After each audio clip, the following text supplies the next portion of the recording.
कई बारी मनुष्यों के मन में एक सवाल होता कि आखिर हमें सपने क्यों आते हैं। और देखा जाए तो सपने में ज़्यादातर ऐसे डरावने सपने, घबरा जाने वाले सपने, ये सपने ज़्यादा देखने में आते हैं और व्यक्ति वो सपने देखते हुए उसमें इतना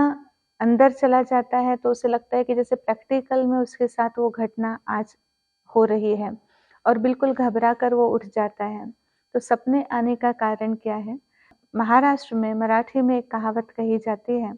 मनी बसे ते स्वप्नी दिसे। अर्थात ही ऐसी कोई घटनाएँ, ऐसे कोई समाचार अगर हमने बहुत ध्यान से सुने हैं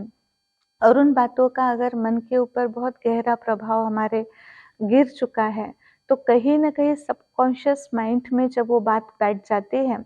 तो वही हमें स्वप्न में दृश्य के रूप में चीज़ सामने दिखाई देती और हम ऐसा अनुभव करते हैं कि जैसे प्रैक्टिकल में वो बात मेरे साथ हो रही है।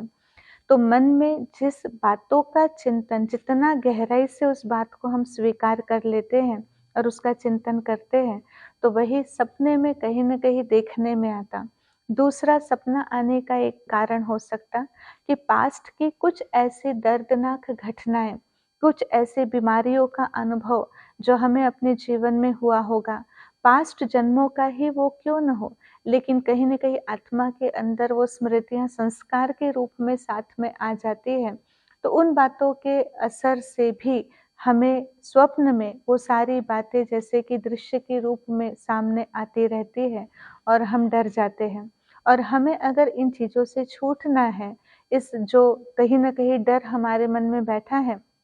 जो बार-बार सपने के रूप में हमारे सामने आ रहा है, अगर इनसे हमें छूटना है तो इसका सबसे बेस्ट जो इलाज है, वह है मेडिटेशन। और जब हम मेडिटेशन की प्रैक्टिस अपने जीवन में करते हैं, तो हमारे पास सपने बिल्कुल ही ख़त्म हो जाते हैं। सपने आते ही नहीं हैं और आएँगे भी तो वो कुछ न कुछ सेवा अर्थ जैसे कि हमारे चिंतन में जो बातें होती हैं, जैसे मेडिटेशन में हम परमात्मा को याद करते हैं या परमात्मा के द्वारा जो ज्ञान हम सुन रहे हैं, उस ज्ञान का हम चिंतन करते हैं, तो स्वप्न में वही ज्ञान की बातों का चिंतन होगा या हम किसी की सेवा कर रहे हैं, हम किसी के साथ अच्छा व्यवहार कर रहे हैं, हम किसी को परमात्मा का परिचय दे रहे हैं, आएगा तो नाम मात्र इस प्रकार से हमें कोई दृश्य देखने में आएगा स्वप्न में या तो फिर 90% तो जो एक योग्य योगी होगा, उसे स्वप्न आएँगे ही नहीं। ये है मेडिटेशन,